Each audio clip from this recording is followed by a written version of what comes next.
All my days, you guys, Patrick Ta just confirmed the one thing everyone suspected. His team, they knew about Painted by Esther before his transition blush ever launched. So no, this wasn't an innocent oversight. And once that came out, you guys, the internet absolutely did not let him breathe.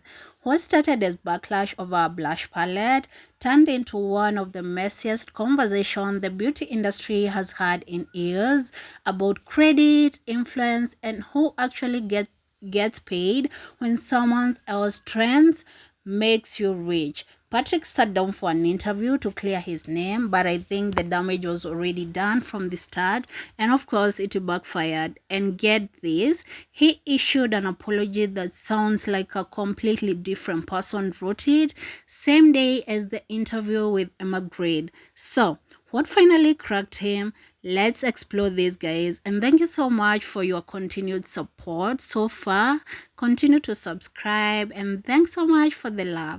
Let's be honest, you guys, this was never about a blush palette. No, Patrick's transition blush ripped a placement technique straight from what was blowing up online, and almost instantly, beauty creator Painted by Esther got dragged into the center of it.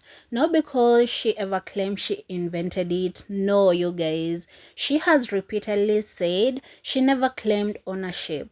The problem is she didn't have to. She was one of the creators that made that look popular in the first place. And when Patrick's campaign dropped with zero acknowledgement of that, everyone noticed, of course. This is the same story that keeps happening to black creators over and over again. They build the trend, brands cash the check, and somehow the credit just evaporates. Some people tried the no one owns a technique defense, which is a cute argument, but wrong conversation. Nobody said ownership. We needed the acknowledgement. And of course, Patrick gave them none. Then came the sit down with Emma Grede. And if you know Emma, you know she wasn't there to let him off easy. Patrick's defense was simple. He never meant to take credit. He just loved the look and wanted to share it. Sounds nice, right?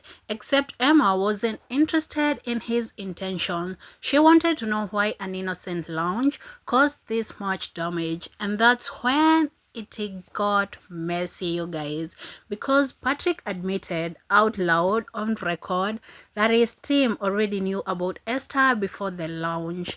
They had even talked about working together.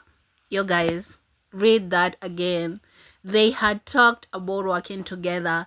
They knew. They considered bringing her in, and then they launched anyway, without her, without credit, and acted surprised when people were furious. His supporters, of course, called it proof of innocence, but everyone else is calling it exactly what it looks like, knowing the right thing to do and choosing the campaign instead. This is the part where I didn't mean to stops working, because intent stopped being the point weeks ago, you guys. Critics weren't asking Patrick to read minds, they were asking him to look at what actually happened. And I didn't mean it like that doesn't undo a launch that erased the person who helped build the trend. By now, this wasn't just about one blush collection anymore. It was about the playbook, the one where brands quietly study a creator's influence, then launch like that creator never existed. And that's actually what happened to Painted by Esther. So, of course, he went on to release a statement, and now the tone does a complete 180, you guys. No more, here is what I meant. Now it's, here is what I have caused.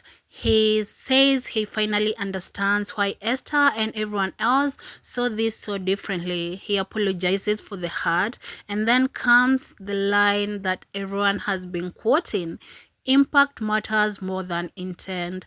Which, yes, Patrick, if you could have taken your time to study that, you would have known. And that's why people have been screaming for you to do for weeks now, and we are glad that you caught up.